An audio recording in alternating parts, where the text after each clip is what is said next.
Guys, and welcome back dito sa ating YouTube channel, and for today's video ay magkakaroon tayo ng update patungkol dito sa kitaan ng Kintara. Puro kayo kitaan kasi nakikita ninyo yung ibang mga player ay nakaka-withdraw na dito. Kaya sabi ninyo, paano ba kumita talaga dyan? So hindi nyo pa nga na do your own research na pag-aralan yung game, pero sabik na kayong pumasok dito.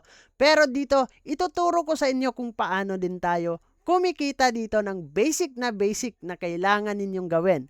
So una, punta kayo dito sa My Fountain. Dito pwede kayong makakuha ng gold. Chance lang yung makakuha tayo ng gold kasi dito ay roleta. So merong dalawang gold dito na pinamimigay. Merong 5 at merong 1. Every 12 hours po yan, magkakaroon tayo ng free spin. So sa libre lang tayo, huwag kayong magbayad ng $5 para makapag-spin dito, no? Kasi hindi natin alam kung tayo ay makakakuha dito ng gold. So yan, abangan ninyo yan kung kayo ay papasok dito sa Kintara. Alam nyo naman talaga na ang galawan ng GameFi, hindi natin alam talaga kung kailan tatagal po itong mga game na to. Ito lang yung mga tinuturo natin guide as nakikita natin kung paano tayo pinaka-basic para kayo naman ay makabawi agad pagpasok ninyo dito sa Kintara. So punta kayo dito kay Manong, itong traveler, ito. Meron din ditong kitaan every day. So, merong pool po yan na 3,000 every day pag once na nakumpleto ninyo na hinihingi niya dito ay magkakaroon kayo ng gold. Yung gold naman nabibenta po natin yan dito sa marketplace nila. So, click natin yung marketplace and then hanapin natin yung gold. Magkano ba yung gold as of now? And currency, skins, and tingnan natin yung cheapest. So, nasa 1.41.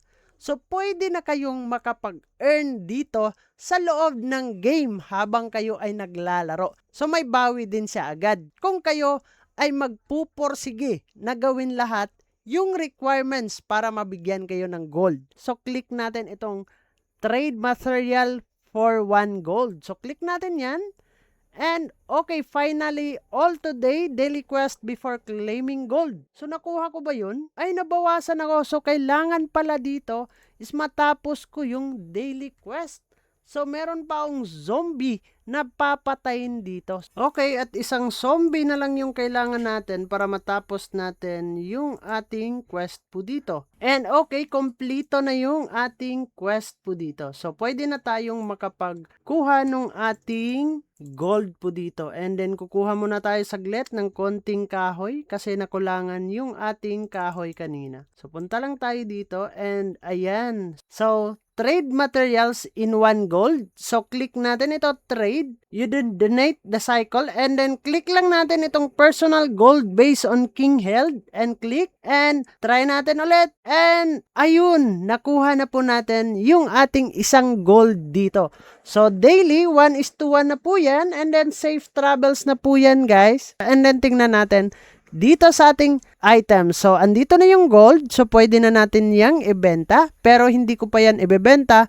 Mag-iipon muna ako ng maraming gold. So, yun lang naman yung ating pag-uusapan for today's video kung paano tayo nakakapag-earn dito sa Kintara. So, bago natin tatapusin ang video na to, kung bago ka lang dito sa ating YouTube channel, ay huwag kalimutang mag-click subscribe and click the notification bell para ma-update at ma-aware ka sa mga panibago nating i-upload na video. So, dyan naman na kayo. Kita-kits soon in the next video. Mag-ingat tayong lahat and bye-bye! Barangay, samahang masaya, ano pang hinihintay? Kung online games ang iyong gusto, dito ka sa guild ko, solid to. Sa aming community na puro makulit, mga hari na trash talk pero malupit.